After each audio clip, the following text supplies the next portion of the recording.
వరదలతో అతలకుతలమవుతోన్న విజయవాడ నగరం ఇంకా తేరుకోవడం లేదు.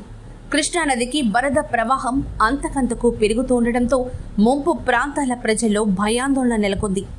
ఈ విపత్తుకు కారణమైన బుడమేరు వాగు నగర శివారు ప్రాంతాలను కూడా వదిలిపెట్టలేదు. నున్న, గన్నవరం, సింగనగర్ వెళ్లే మార్గాలకు రాకపోకలు పూర్తిగా నిలిచిపోయాయి.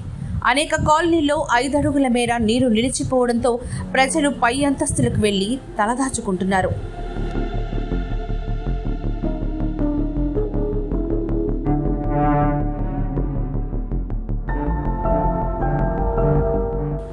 మరోవైపు భారీ వర్షాలు తగ్గుముఖం పట్టడంతో సహాయక చర్యలు ఊపందుకున్నాయి. ఎన్డీఆర్ఎఫ్, ఎస్టీఆర్ఎఫ్ బృందాలు సహాయక చర్యల్లో చురుగ్గా పాల్గొంటున్నాయి. పవర్ బోట్లు, నాటు పడవల సాయంతో వరదల్లో చిక్కుకున్న వారిని సురక్షిత ప్రాంతాలకు తరలిస్తున్నారు. సింగనగర్, కృష్ణలంక, రాజరాజేశ్వరరావుపేట, ఇందిరానాయకపేట ప్రాంతాల్లో వరద ఉధృతి ఎక్కువగా ఉండడంతో అక్కడి వారిని సహాయ కేంద్రాలకు తరలిస్తున్నారు.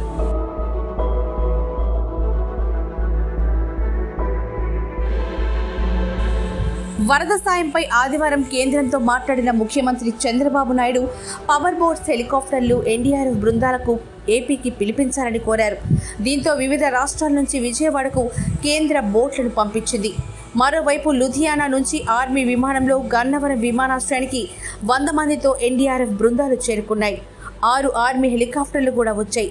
ఎయిర్పోర్టు నుంచి ఆర్మీ హెలికాప్టర్లు, బోట్ల సాయంతో విజయవాడ వరద ప్రాంతాల్లోకి సహాయక బృందాలు చేరుకున్నాయి. ఆర్మీ హెలికాప్టర్ల ద్వారా వరదలో చిక్కుకున్న వారిని తాడు సాయంతో రక్షిస్తున్నారు. కేవలం హెలికాప్టర్, బోట్స్ ద్వారా మాత్రమే సహాయక చర్యలు చేయాల్సిన పరిస్థితి నెలకొనడంతో కాస్త ఆలస్యమవుతోందని అధికారులు చెబుతున్నారు. వరద నీరు తగ్గుముఖం పట్టే కొద్దీ చర్యలు వేగవంతం చేస్తామని చెబుతున్నారు.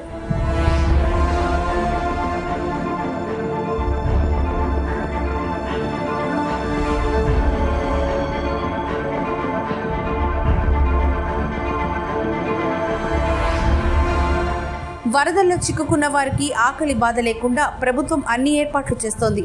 ప్రైవేటు హోటళ్లు, దుర్గగుడి, అక్షయ పాత్రల ద్వారా బాధితులకు ఆహారం సమకూర్చుతోంది. శేషసాయి కళ్యాణ మండపంలో లక్షల మంది వరద బాధితులకు ఆంధ్రప్రదేశ్ హోటల్స్ రంగం, విజయవాడ హోటల్స్ ఫుడ్ తయారు చేస్తున్నాయి. కృష్ణా మిల్క్ యూనియన్ ఆధ్వర్యంలో బాధితుల అవసరాలకు తగినట్టుగా పాలు సరఫరా చేస్తున్నారు. అనేక స్వచ్ఛంద సంస్థలు, మానవతామూర్తులు విజయవాడను ఆదుకునేందుకు ముందుకొస్తున్నారు.